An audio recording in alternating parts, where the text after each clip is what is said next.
Hello guys, this is how to look beautiful with little to no makeup. So I went in to wipe my face with a face wipe, then I went in with a moisturizer and I applied it all over my face. Please be generous with your moisturizer because a moisturized face is a happy face in my own opinion.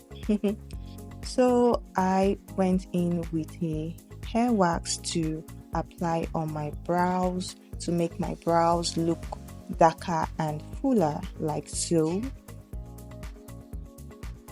Then I went in with a pressed powder from my contour palette and applied it all over my face to make my face look brighter.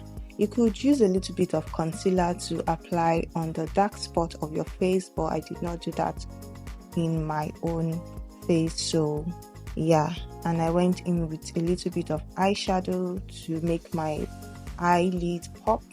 Then I went in with a lip liner, a brown lip liner to line my lips.